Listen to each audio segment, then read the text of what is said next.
All right, hello everyone, and welcome to Best Delegates World Model UN Day panel event, specifically titled Where Model UN Will Take You, Careers After Model UN. We're super excited to bring together a panel of champion Model UN alumni who have done some really cool things following their Model UN careers.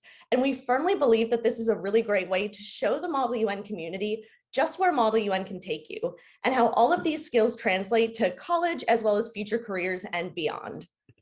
So I'll begin a little bit by introducing myself. Hello, my name is Georgina, and I'll be hosting this panel event today. I am currently one of the Model UN mentors and program managers with Best Delegate, but a little bit about my Model UN backstory and how I wound up where I am today. So I started doing Model UN when I was in 8th grade, and it was because I was absolutely terrified of public speaking. So I'd get up in front of a crowd of like 5 or more people. Step 1, my hands would start shaking like crazy.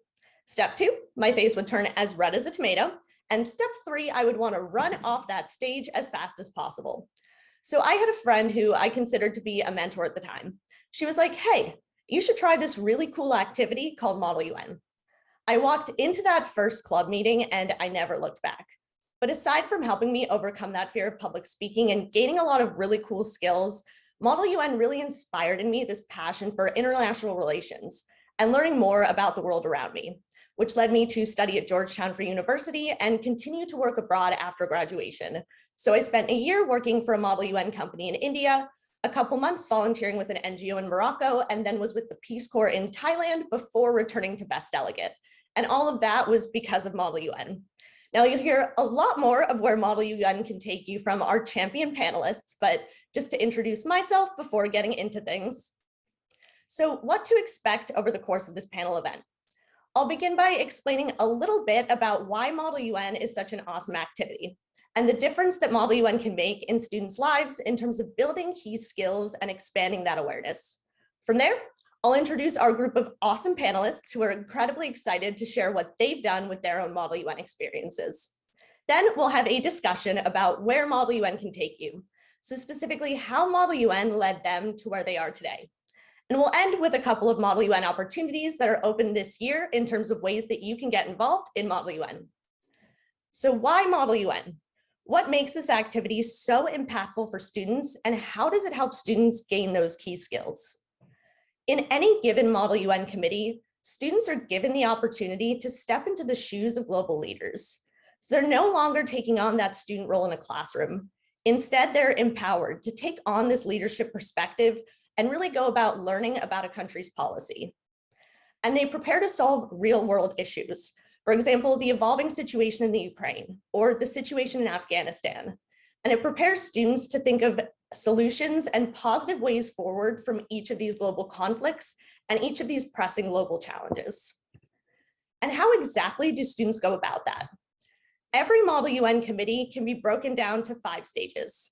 So research, debate, negotiate, resolution, and action.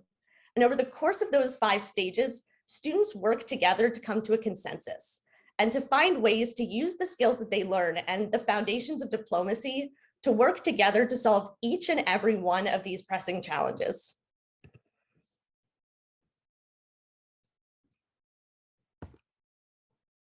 So a little bit more about the impact that Model UN can have and kind of that impact by the numbers. Model UN reaches such a broad range of students every year.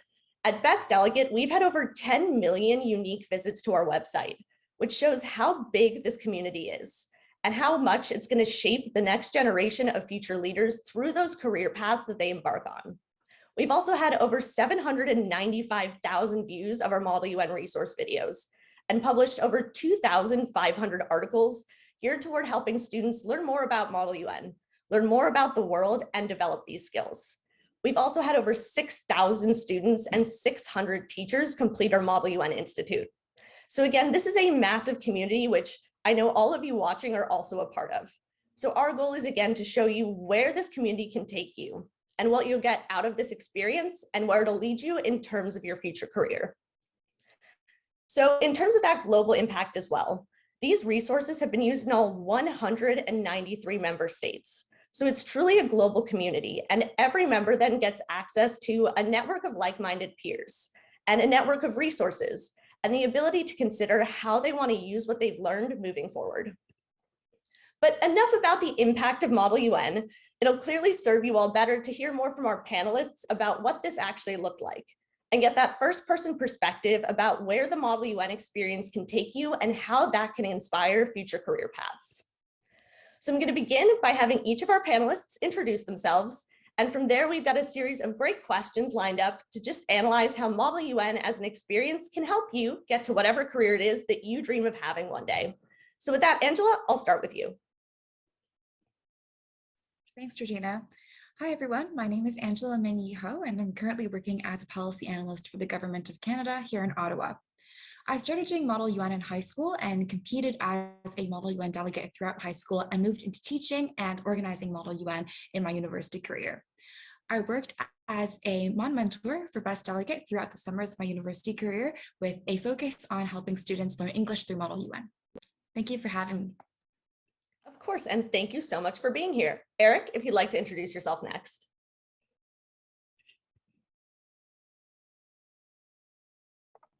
Sorry about that. Still learning the mute button 2 years in here. Hi, everyone. I'm Eric Leiden. I'm a consultant at the Boston Consulting Group, where I support the federal government around a lot of DoD strategic initiatives. I started Model UN in high school as a delegate, then in college at Ohio State, where we started running Model UN conferences and continuing to compete at different Model UN conferences. And then I spent 4 years working at Best Delegate, helping organize the Model UN Institute and a lot of different Model UN conferences and workshops around the world. Awesome, some very cool stuff. And Caroline, if you'd like to go next. Sure, and thank you so much for having me. My name is Caroline Rose. I am currently a senior analyst and the head of the Power Vacuums program at the DC think tank, the New Lines Institute for Strategy and Policy, where I analyze a number of different international conflicts of interest to US interests and recommend policy options for the United States government. My journey with Model United Nations started in high school. In sophomore year, I joined the club then as a delegate. And then I went on to college to compete as a delegate. And then like many of my colleagues here, ran conferences, ran the team, and then of course contributed a lot with Best Delegate as a MUN mentor, where I taught Model United Nations, conference organization, and a number of other leadership skills to students of all ages. And you've been incredible to work with over the last few years. And last but certainly not least, Frankie, if you'd also like to go ahead and introduce yourself. Hello. Hi, my name is Frankie Hill. I am a confidential assistant at the White House, specifically in the Office of Management and Budget. I started doing Model UN freshman year of college, just for fun and activities and for friends.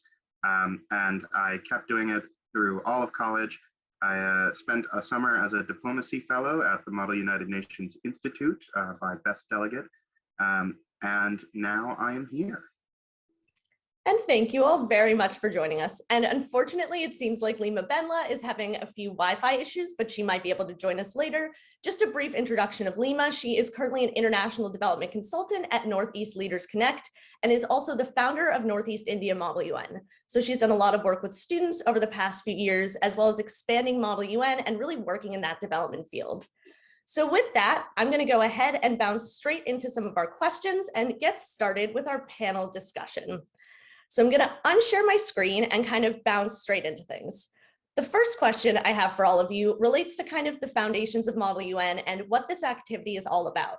So how has Model UN expanded your awareness of international affairs and broadened your perspective? And if you've taught students, how have you seen it do the same for them? I think, Angela, I'll start with you for this question. Absolutely. I think one of the most unique experiences that I've had in Model UN is relating to the ability to learn about an international issue and step into the shoes of a diplomat for one weekend. And that experience has greatly contributed to my ability to succeed in an academic or professional context, because you often need to deploy that skill of learning about a particular file or a policy problem on the go. And I think that I've seen the unique advantages of Model UN manifest in our students as well when they step into a diplomatic or political position they're not familiar with. minutes and need to learn about a very nuanced political issue on the go, it's quite challenging. It really pushes them intellectually to develop a new perspective.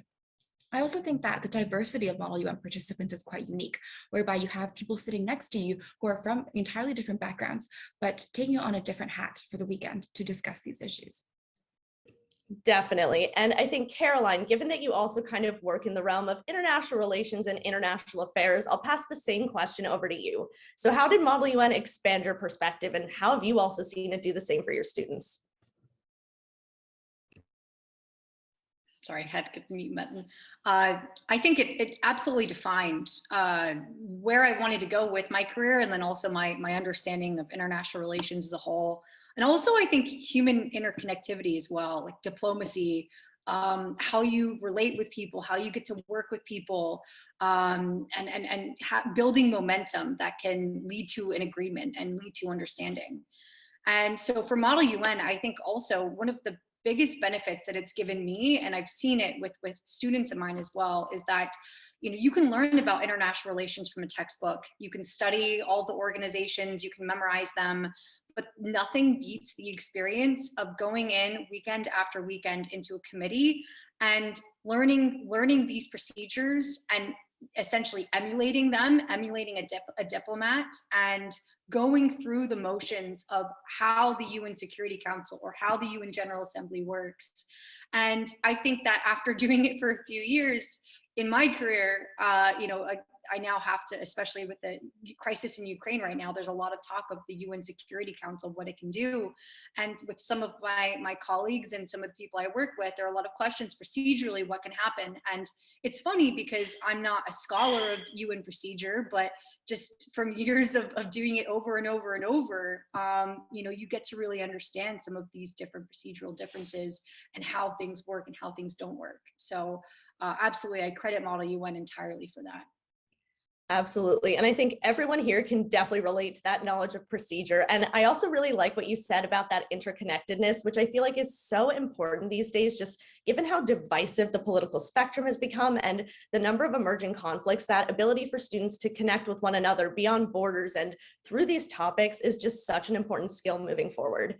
I think I will throw this question over to Eric last, just because you've taught so many students as well. So how have you seen this also kind of expand your perspective and translate to student success? Yeah, I mean, from my perspective, I came from a small town in Ohio. So both of, Angela's main points, where you're not exposed to these issues and you're not exposed to people from outside of your community nearly as often as you get to be in Model UN. Both of those were huge opportunities. Learning about the different challenges faced around the world, debating them, putting myself in the shoes of, different international delegates of different international issues was part of it. Working with students from around the world was, I think, the most intense part of it. And so I've seen this happen working with even some of Lima's students in Northeast India, helping them, have to negotiate on behalf of countries that they considered their adversaries. I've also seen this, we ran an event at Ohio State around the Ukraine crisis. This was during the Euromaidan times. But I've had some of those students text me over the past week and say, oh my gosh, I know all this stuff. This is things we discussed years ago. To have that context on something happening on the opposite side of the world is a really unique opportunity that I really enjoyed, and I've seen a ton of students go through and really learn about the world in a way they wouldn't have been able to otherwise. Definitely. And I also feel like it's so hard to get that context these days as well, just given the mass media overload and the number of push notifications you get about every global event in terms of figuring out what's truly going on. And Model UN can definitely be transformative in terms of that space. So to move on to my next question and kind of get a little bit more into the skills for Model UN, Frankie, I'll start with you for this one. So how did Model UN help you grow? And what skills did you gain from Model UN that translated to both college success and success in your current career? Absolutely. So one of the big things that you have to master when you're doing Model UN is communication between a bunch of different people. And especially it's a bunch of different people who you have just met most of the time. So after college, I went and worked on a presidential campaign. And I was out knocking doors in the middle of rural Iowa and meeting people literally on their porch steps. And I needed to figure out what was important to them, why they should be supporting my candidate specifically. And I had to do all of that on the fly.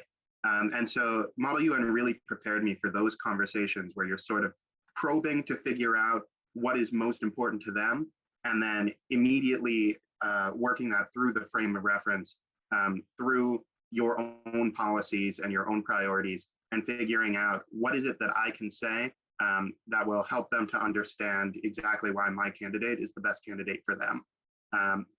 That's a huge skill that I learned from Model UN. Absolutely. And what about you, Caroline? What skills do you think that you learned that have helped you get to where you are today?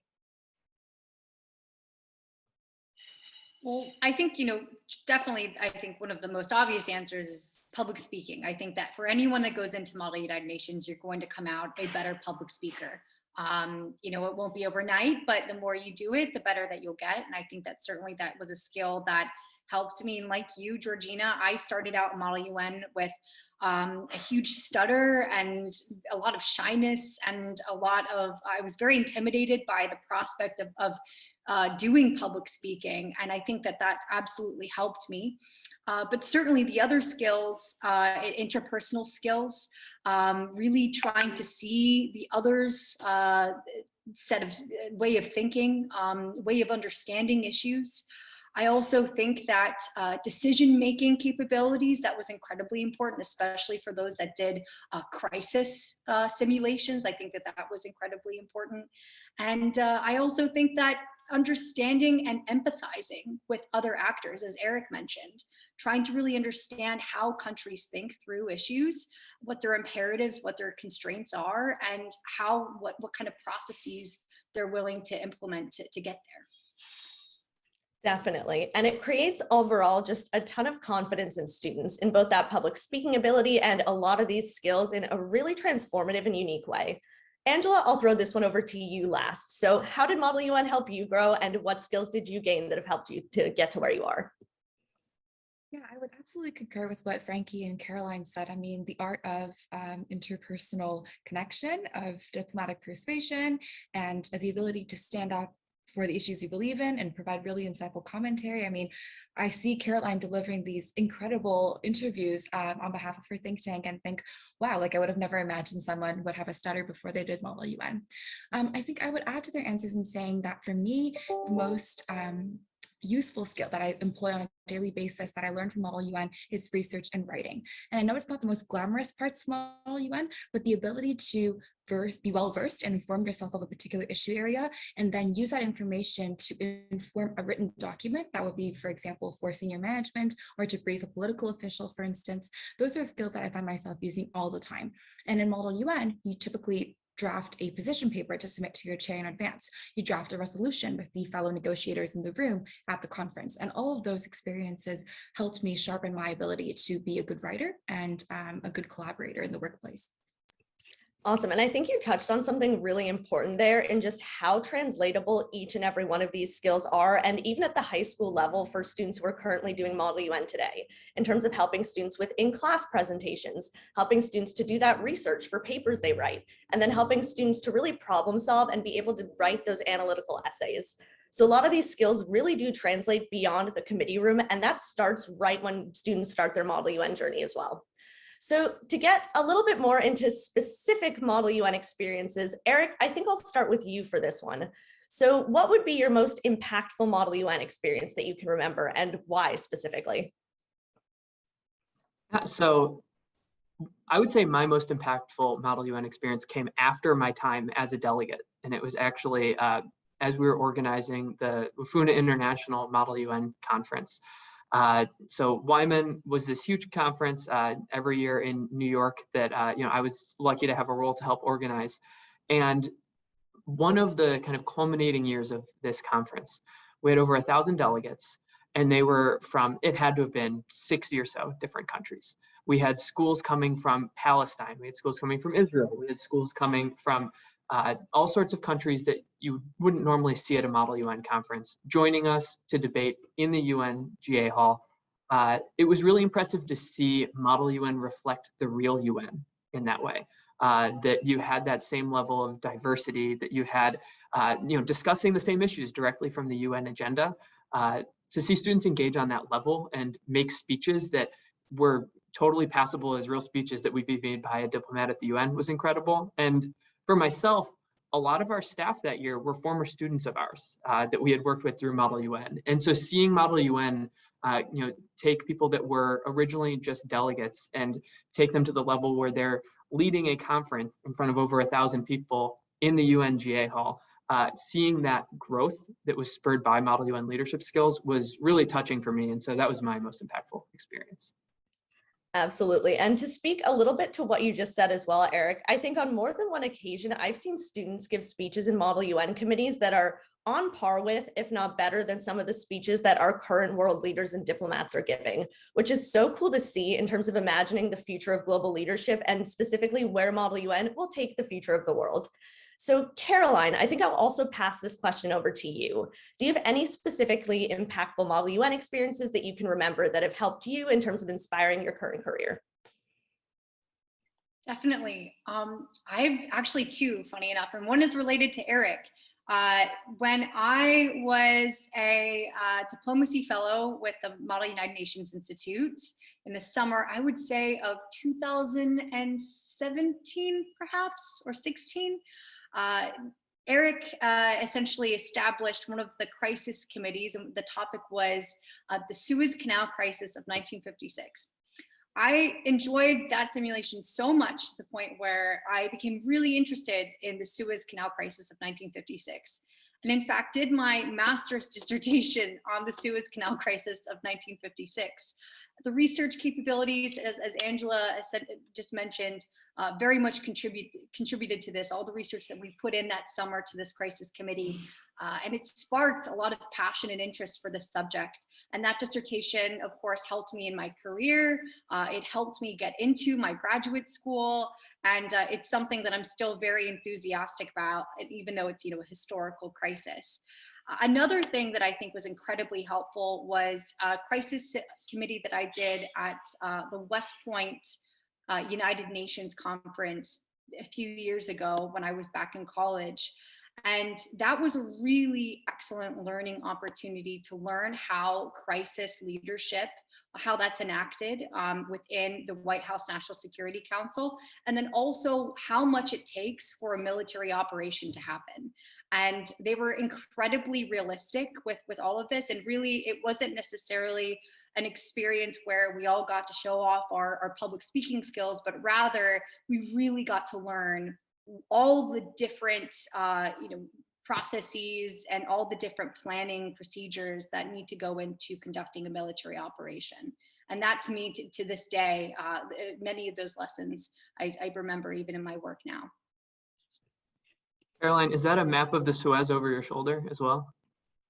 No, it's although Egypt's on there. Yeah, I've got a few Middle East maps behind me.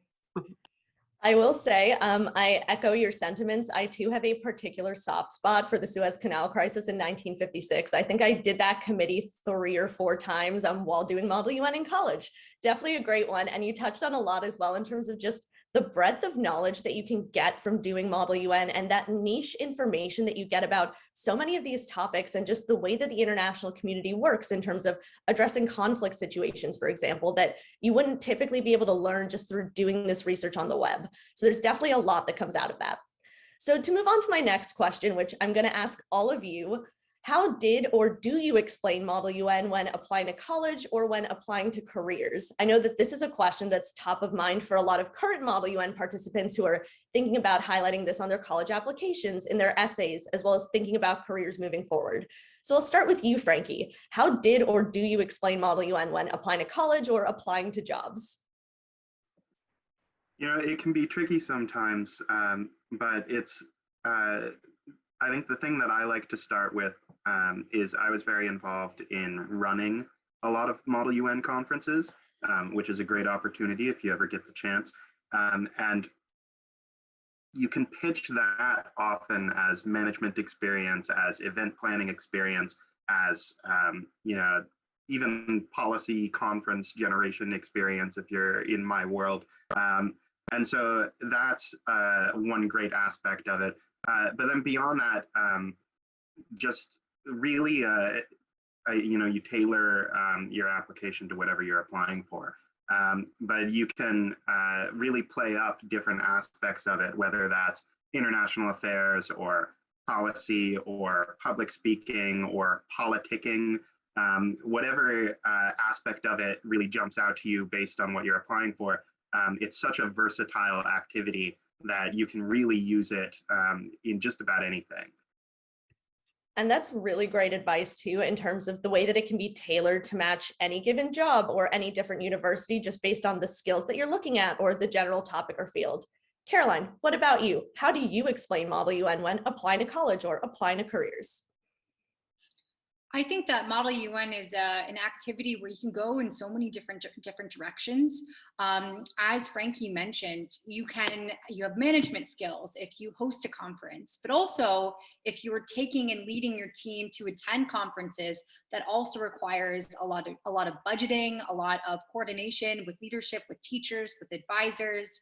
And then also, of course, coordination, logistics, all of that. And again, for high schoolers to be doing this and for college students to be doing that, that's incredibly impressive on a resume and an application.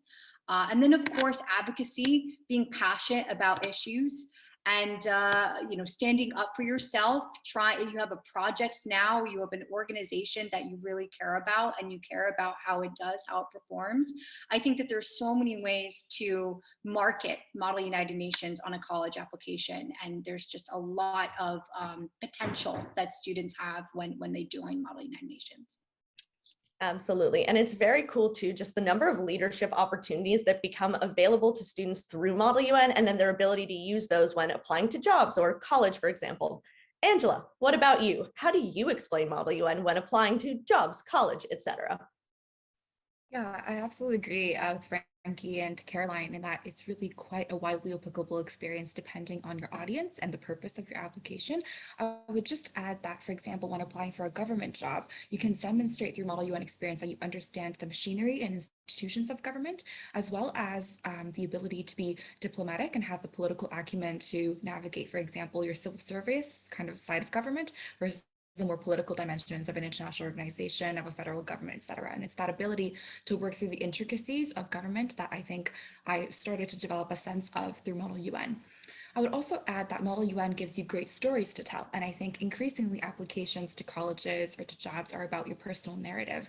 So using the example that Eric brought up, for example, of MUN, it's not every day that you get to organize a project with a $250,000 budget that involves the UN headquarters, the Grand Hyatt in New York, and a number of stakeholders from around the world, right? And it's about giving that story, contributing to your skill sets, and explaining how you as a person grew to extents that maybe you wouldn't have imagined at the start of the project, that I think presents a really compelling case for a recruiter or for a college admissions officer. Definitely. And from a lot of the past students who I've worked with too, and I actually read over 2 students' application essays this past fall for college, and it really is cool how inspiring a lot of these Model UN experiences can be, and the way in which students find ways to use that narrative and use it to explain now how that's translated to their current passions, as well as what they're looking toward doing. Eric, I will end this question with you. And if I'm not mistaken, I've also seen you teach this before to student leaders. So how did or do you explain Model UN when applying to college and jobs? Yeah, absolutely. Model UN helps make you unique because unlike a lot of other student experiences you might be the only student in your year of applying to college that represented Guinea-Bissau on the topic of nuclear nonproliferation. You get a lot of unique experiences. And so you take that situation, you're trying to show a school you have the academic chops to keep up. I think you can make the argument that if you wrote a position paper on Guinea-Bissau's nuclear nonproliferation strategy, you can probably handle the research requirements of the school that you're going to for papers you'll write for school. In my job, we do a lot of presenting to clients that we work with to try and convince them and get them to adopt solutions that we think will help them perform better. It's really intimidating for an employer to put a junior staff member in front of a bunch of really important people to present their work. If they don't think you're going to be able to stand up to the pressure to be able to present articulately, you'll miss out on opportunities.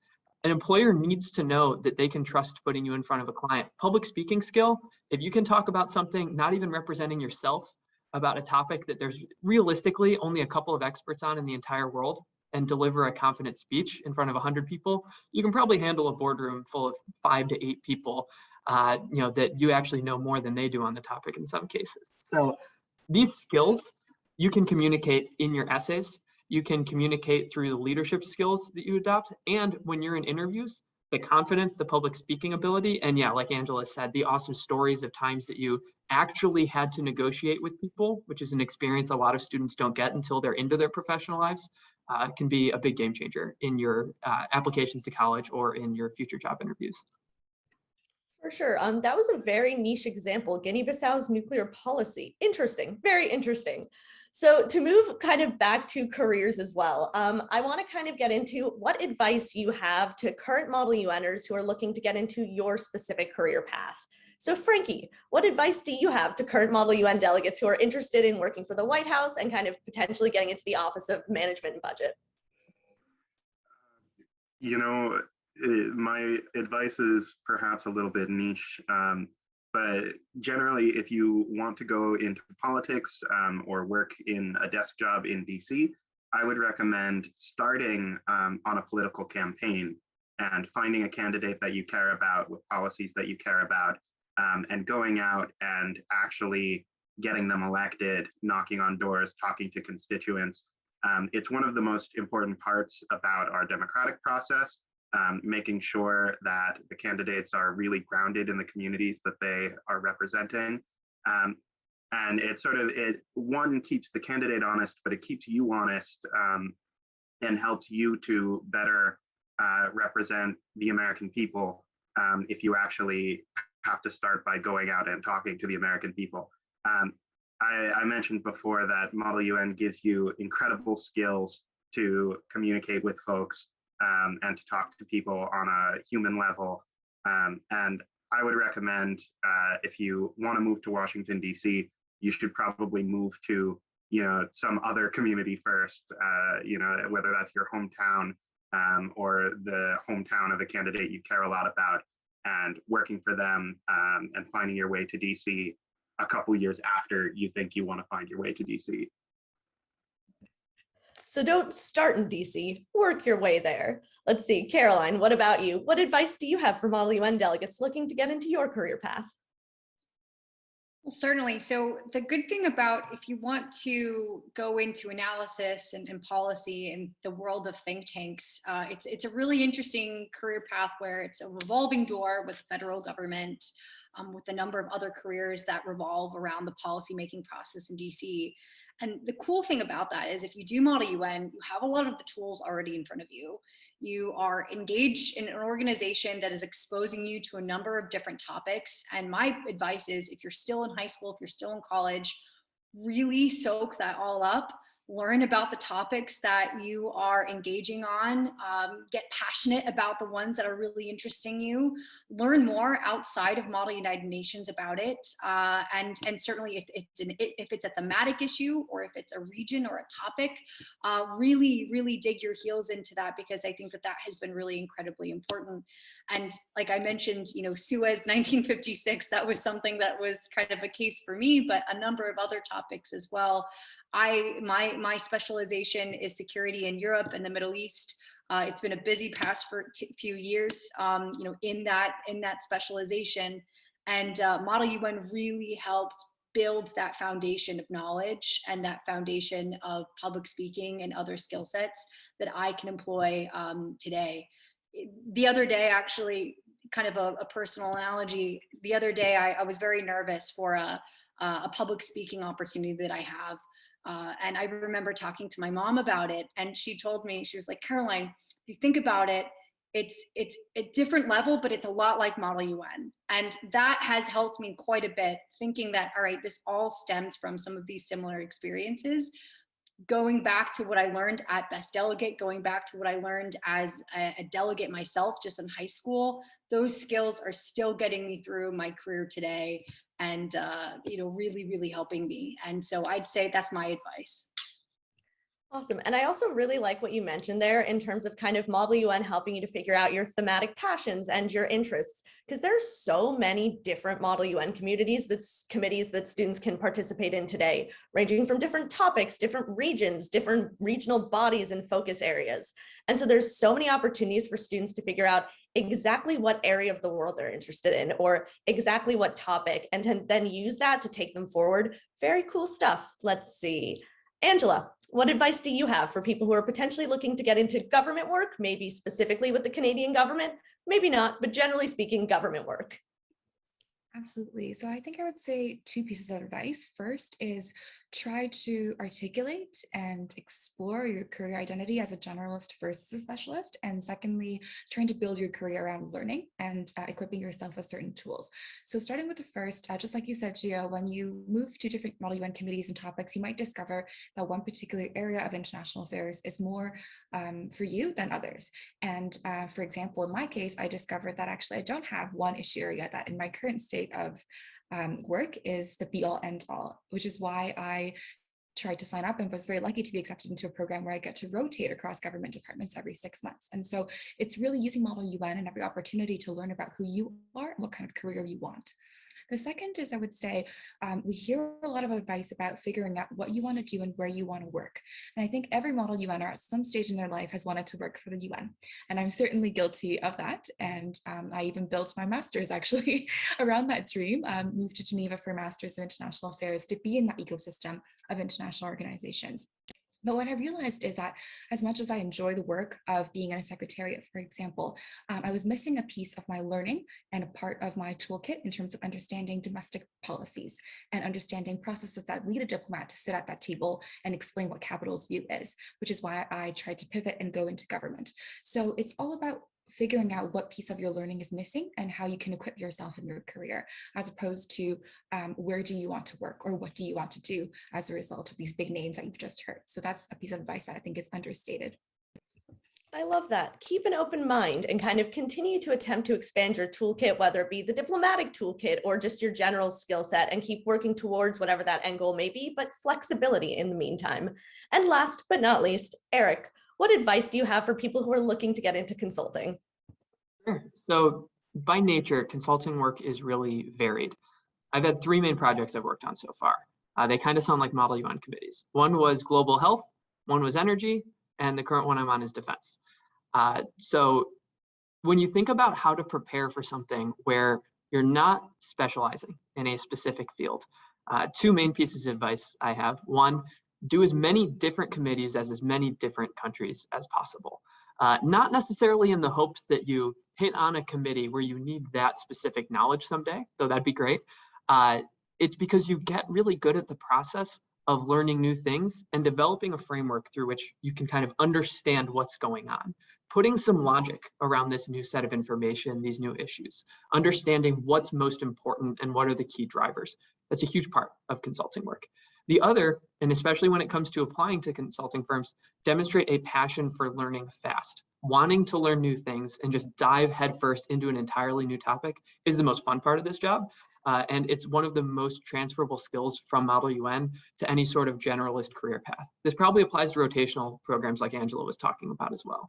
You're going to spend a lot of time in that first 3 to 6 months of something where there's a lot of learning going on, demonstrating that you're ready to embrace new challenges, learn new things, instead of just doing the same Pan American Health Organization committee every single time you get the opportunity, shows that you have the kind of generalist skills to do a job like consulting. Awesome. So a lot of kind of fast-paced adapting to problem solving, analysis, and just learning more generally about the world and all of these topics. So the last question that I have for all of you, and we're going to try and make this a speed round. So how would you describe how Model UN has continued to impact your life in one word? Yes, one word. Caroline, how would you describe in one word how Model UN has impacted your life? Empowering. Empowering. Awesome. Frankie, what about you? Substantive. Substantive. Love that. Angela? Inspiring. Inspiring. Excellent. And Eric? Confidence. Oh, I echo the sentiments of all of the previous speakers. There's a lot of consensus around here. Well, thank you all very much for participating in this panel. Do you have any final pieces of advice you'd like to share before I move on and kind of close things out? All right. I'll jump in if there's no other thoughts here. We've said a lot about how to make the most of your Model UN experience. Don't worry about over optimizing it. You're on the right track if you're listening to this. Keep doing what you're doing, and that's already putting you on a great course. I absolutely agree. Thank you so much for that final comment, Eric. So I would like to thank you all for watching our World Model UN Day panel event. And if you're looking for more information about Model UN, as well as more ways to get involved through Best Delegate, I definitely recommend you check out our website, so bestdelegate.com if you're looking for our blog, or learnmodelun.com if you're looking for specific opportunities. And very exciting, this summer we will have our in-person Model UN Institute returning to Washington, D.C., Boston, and Los Angeles, as well as our virtual Model UN Institute for students who are looking to get a little more practice, however, don't want to go through that traveling. So with that, I would once again like to thank all of our many panelists and thank all of you for watching and wishing you all a very happy World Model UN Day.